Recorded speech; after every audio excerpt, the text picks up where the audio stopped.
सौरभ रस्तोगी अपनी पत्नी शैली के साथ बरेली के फतेहगंज पश्चिमी थाना क्षेत्र के माली मोहल्ले में रहता था। उसका अपना मकान था जिसके निचले तल पर उनकी सोने चांदी की ज्वेलरी की दुकान थी। ऊपरी तल पर उसका निवास था। सौरभ का नौकर विनोद फतेहगंज से लगभग 2 किलोमीटर दूर खिरका गांव में रहता था। वह काम करके रोजाना अपने घर चला जाता था। 3 मई की सुबह 9 बजे विनोद सौरभ रस्तोगी के घर पहुंचा और सड़क पर खड़े होकर उसने सौरभ को कई आवाज लगाई, लेकिन ऊपर कोई प्रतिक्रिया नहीं हुई। जबकि रोजाना उसकी आवाज सुनते ही सौरभ बाहर झांकता और उसे देखकर दुकान खोलने के लिए चाबियां नीचे फेंक देता। दुकान के बराबर से ही ऊपर जाने के लिए सीढ़ियां थीं, जिसमें आगे की ओर चैनल लगा था और उसके पीछे शटर। शटर और चैनल दोनों हमेशा अंदर से बंद रहते थे। शटर को थोड़ा खुला देख विनोद आश्चर्य में पड़ गया, क्योंकि सौरभ अगर सामने की दुकान पर चाय पीने भी जाता था तो शटर लॉक करके ही जाता था। विनोद ने सौरभ के बारे में पड़ोस में पूछा तो कुछ पता नहीं चला। उसने संदेह वाली बात पड़ोसी को बताई तो उसने ऊपर जाकर देखने को कहा। विनोद पूरा शटर खोलकर सीढ़ियों के रास्ते प्रथम तल से होते हुए जब दूसरे तल पर पहुंचा तो सौरभ को हाथ पैर बंधे हुए पड़े पाया। उसे उस हालत में देखकर लग ही रहा था कि वह जीवित नहीं है। विनोद घबराकर उल्टे पैर वापस लौट आया। नीचे आकर उसने पड़ोसी को पूरी बात बताई।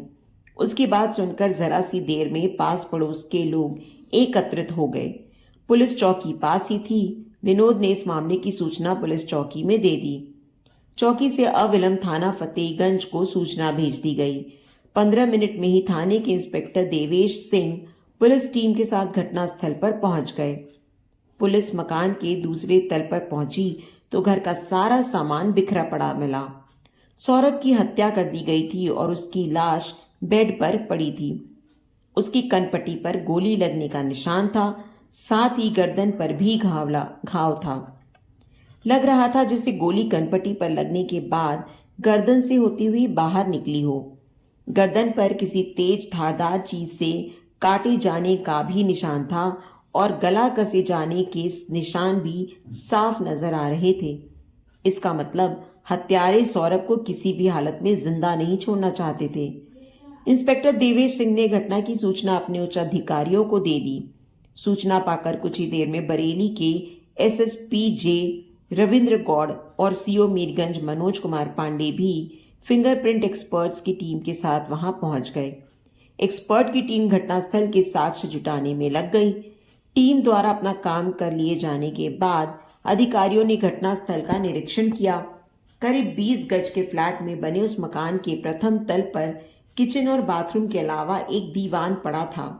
वहीं पर सौरभ की दुकान का लॉकर था, जिसमें वह ग्राहकों द्वारा गिरवी रखे जाने वाले गहने और पैसे रखता था। दूसरे तल पर बना कमरा सौरभ का बेडरूम था, जबकि तीसरे व अंतिम तल पर टॉयलेट था। जिस बेडरूम में सौरभ की हत्या की गई थी वह काफी कम जगह में बना था। एक बेड और एक टेबल के अलावा वहां एक अलमारी रखी थी। इतने सामान से ही पूरा कमरा भरा था। कमरे में रखी अलमारी खुली पड़ी थी और उसका सामान बाहर निकला पड़ा था। अलमारी का लॉकर खुला था और बिल्कुल खाली था। अलमारी और लॉकर के लॉक टूटे हुए थे। कमरे में टूटी हुई चूड़ियां पड़ी थी। कांच का ग्लास भी मेज के पास टूटा पड़ा था। ग्लास के कांच का एक टुकड़ा खून से सना हुआ था।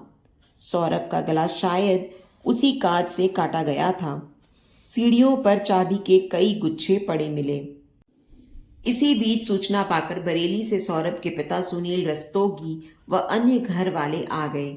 उनसे पूछताछ करने पर पता चला कि गत दिवस 2 मई को सौरभ अकेला था। उसकी पत्नी शैली 2 मई की सुबह नोएडा चली गई थी। उस दिन शुक्रवार होने की वजह से बाजार की साप्ताहिक छुट्टी थी। सुबह पत्नी को ट्रेन में बैठाने के बाद सौरभ अपनी नानी की अंत्येष्टि में बछला गया था। उसकी नानी की मौत भी 2 मई की सुबह हुई थी। नानी की अंत्येष्टि में वह गया तो था, लेकिन घर वालों के रोकने के बावजूद जल्दी चला आया था। घटनास्थल के मुआयने और पूछताछ के बाद यह नतीजा निकला कि इस घटना को पुख्ता योजना बनाकर अंजाम दिया गया था।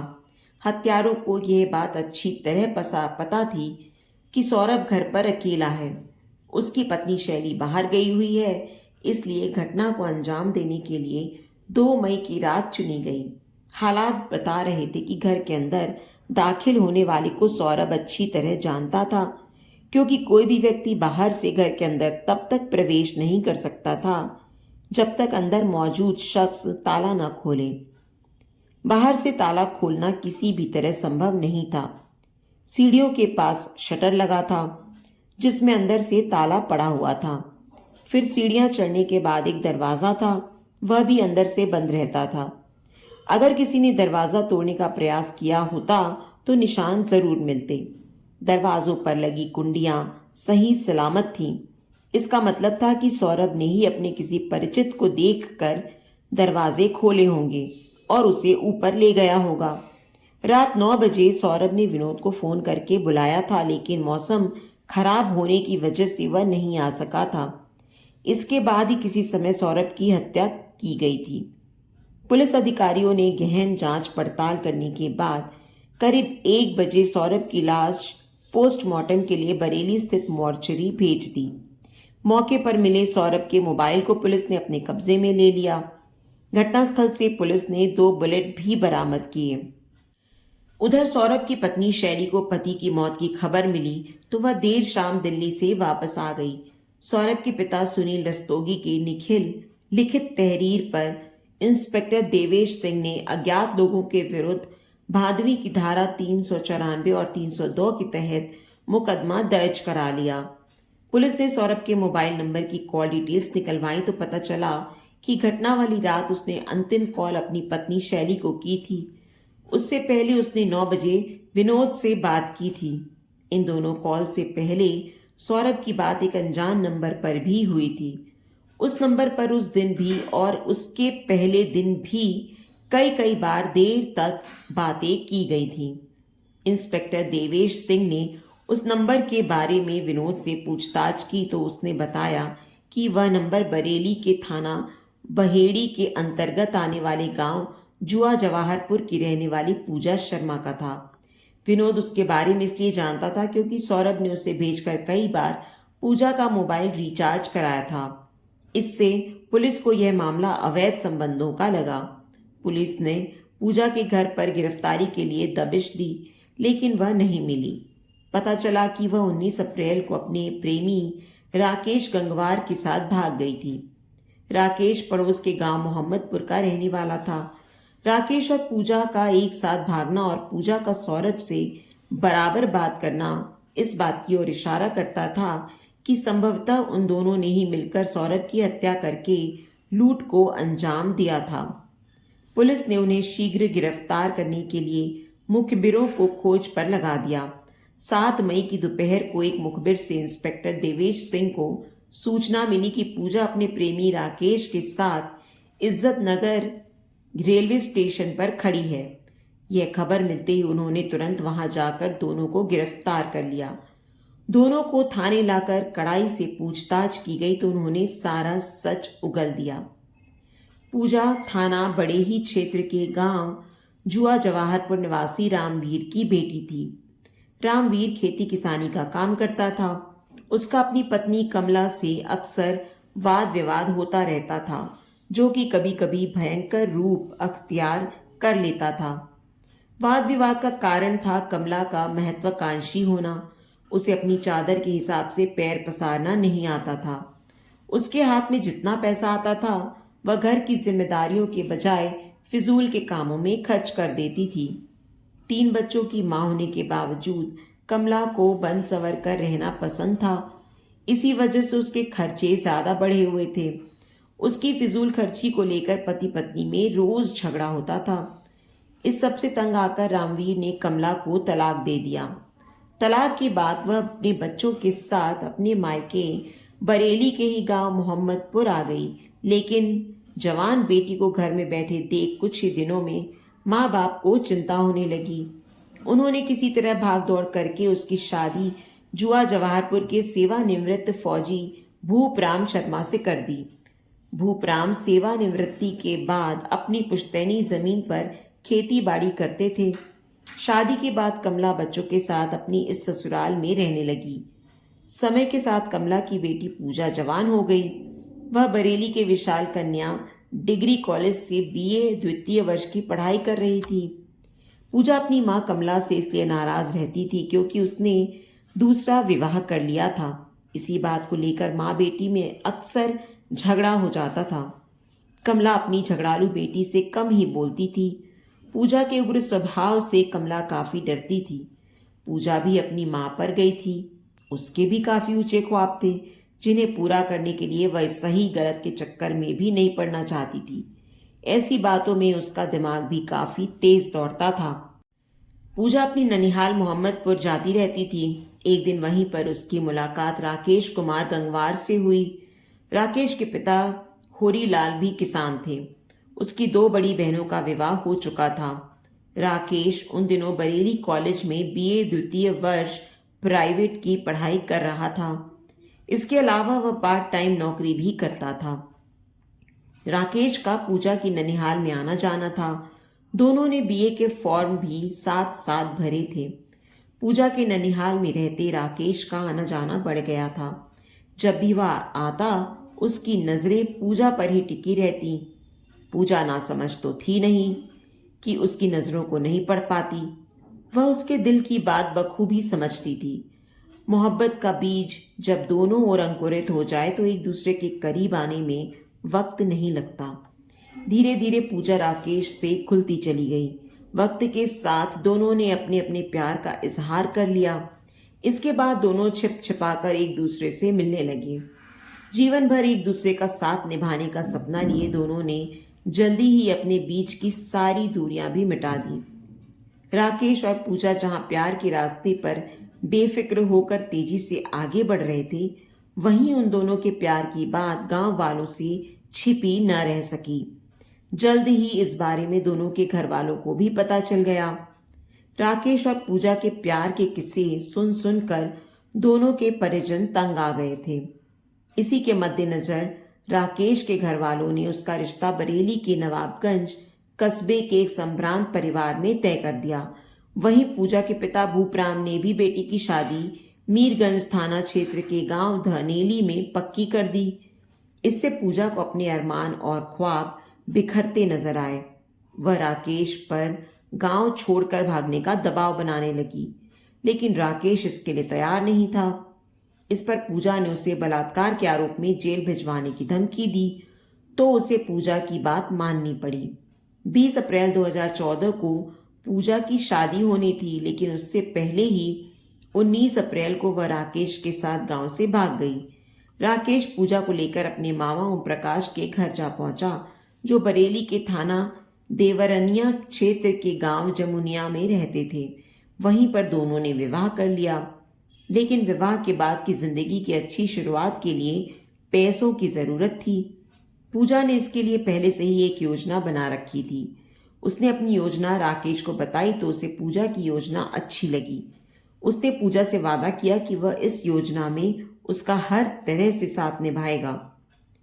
सुनील रस्तोगी बरेली स्थित फतेहगंज पश्चिमी के माली मोहल्ले में अपने परिवार के साथ रहता था।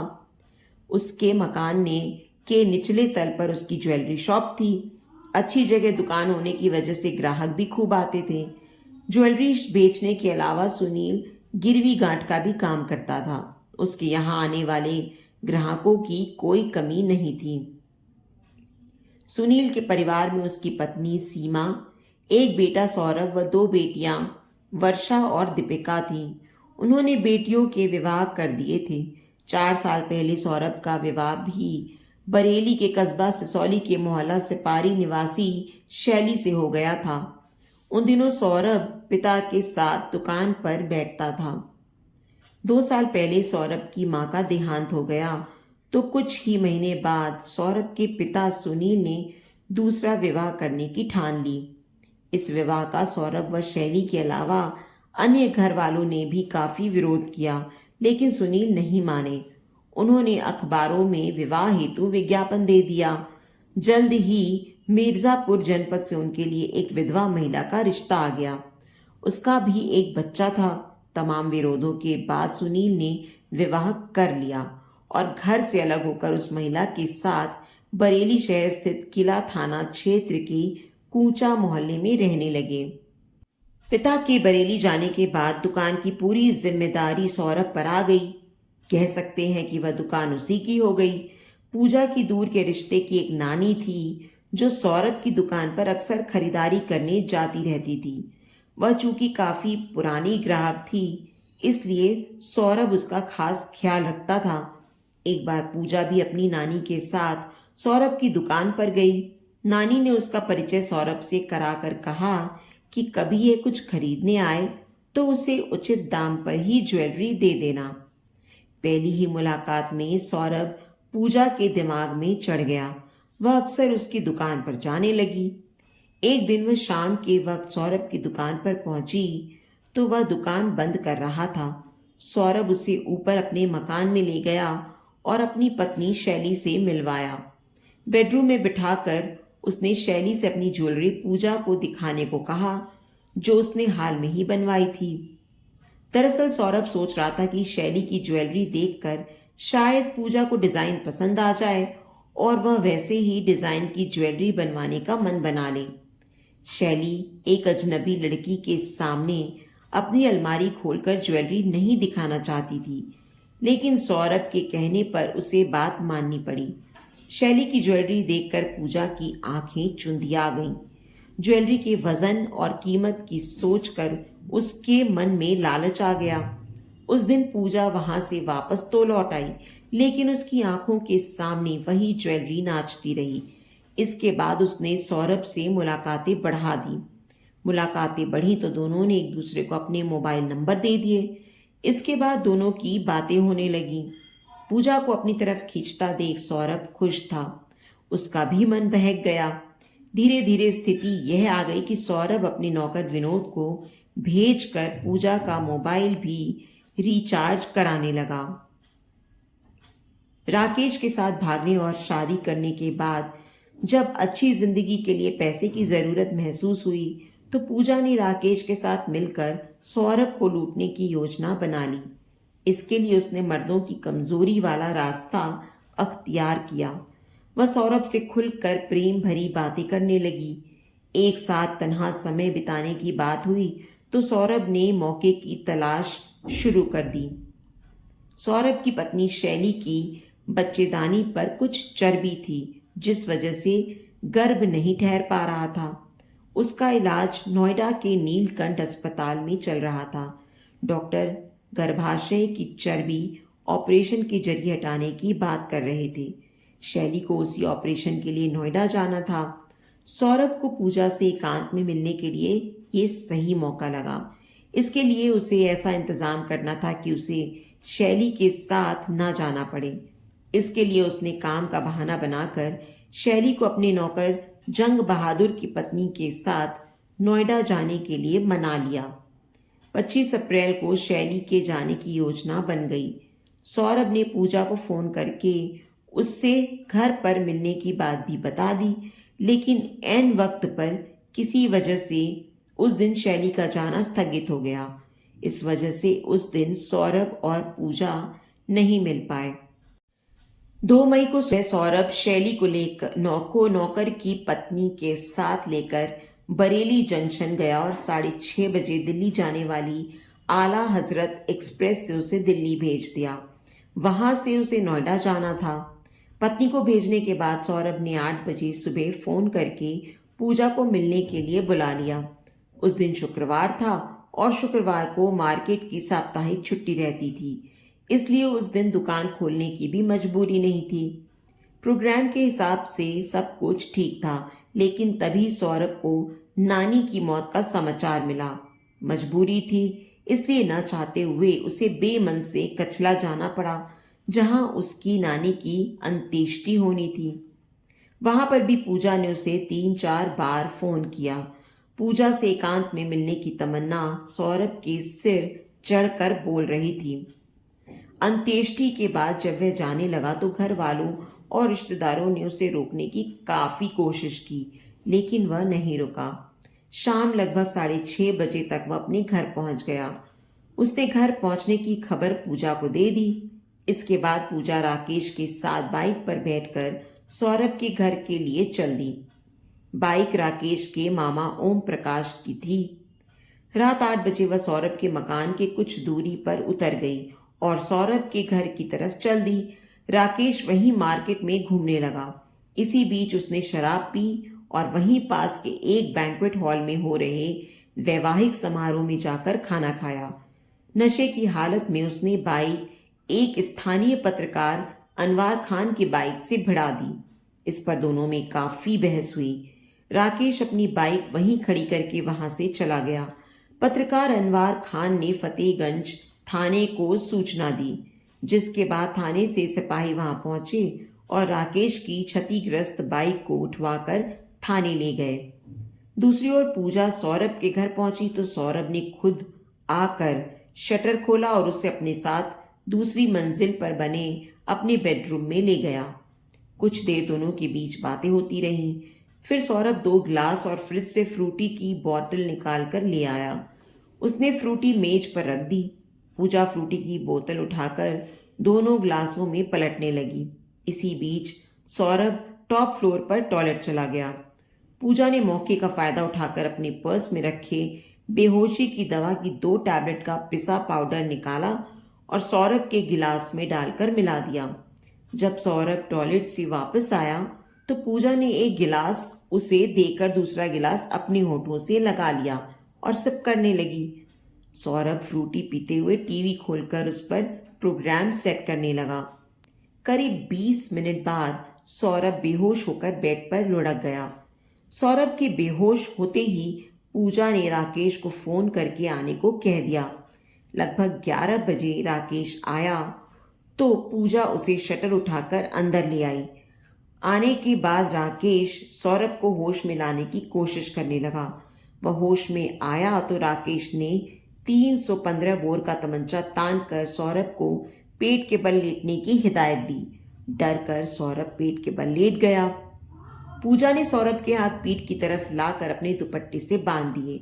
साथ ही उसने सौरभ के पैर भी उसकी शर्ट से बांध दिए। इसके बाद राकेश ने अलमारी की चाबी मांगी तो सौरभ ने देने से इनकार कर दिया। इस पर राकेश ने उसे डराने के लिए तमंचे से एक हवाई फायर किया। उसने एक बार फिर चाबी मांगी लेकिन सौरभ ने चाबी देने से फिर मना कर दिया। इस पर राकेश को गुस्सा आ गया और उसने सौरभ की कनपट्टी पर तमंचे की नाल रखकर गोली मार दी, जो कि गर्दन के पार होते हुए बाहर निकल गई। सौरभ ने उठने की कोशिश की लेकिन हाथ पैर बंधे होने के कारण वह गिर पड़ा, जिससे मेज पर रखा फ्रूटी का ग्लास टूट गया। उसी ग्लास के टूटे कांच से राकेश ने सौरभ की गर्दन काटी। उसके बाद उसने बेल्ट से उसका गला कस दिया, जिससे सौरभ की मौत हो गई।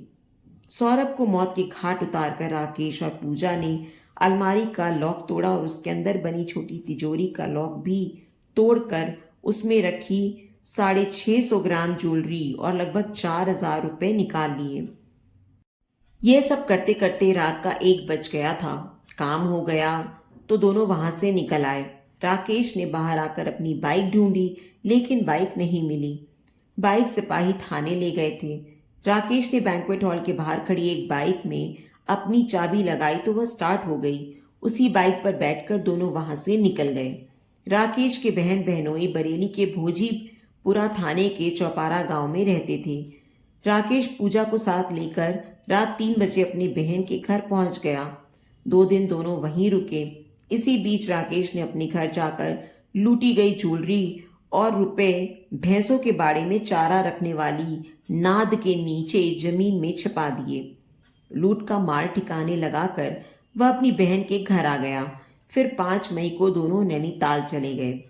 7 मई को दोनों वापस बरेली आए। इज्जत नगर रेलवे स्टेशन से वे बाहर आकर खड़े हुए थे कि फतेहगंज थाने के इंस्पेक्टर देवेश सिंह ने अपनी पुलिस टीम के साथ वहां पहुंचकर उन्हें गिरफ्तार कर लिया। पुलिस ने राकेश की निशानदेही पर चुराई गई 650 ग्राम ज्वेलरी और 4000 रुपए भी बरामद कर लिए। हत्या में प्रयुक्त बाइक पुलिस पहले ही बरामद कर चुकी थी। आवश्यक लिखा पढ़ी के बाद दोनों को सीजेएम की अदालत में पेश करने के बाद जेल भेज दिया गया। पूजा और राकेश गंगवार एक दूसरे को प्यार करते थे। ये गलत नहीं था। दोनों ने घर से भागकर शादी कर ली, इसे भी गलत नहीं कहा जा सकता। लेकिन अपने प्यार को मंजिल देने के लिए जब वे गुनाह के रास्ते पर उतर गए तो अंजाम बुरा ही होना था। तो दोस्तों, उम्मीद करती हूँ आपको आज की हमारी कहानी पसंद आई होगी। कहानी पसंद आई है तो वीडियो को लाइक और शेयर करें। चैनल पर नए हैं तो चैनल को सब्सक्राइब करें और हाँ, नोटिफिकेशन बेल को ज़रूर दबाएं ताकि हमारी अगली कहानी का अपडेट सबसे पहले आपको मिले। आपके प्यार और समर्थन का हमेशा इंतज़ार रहेगा।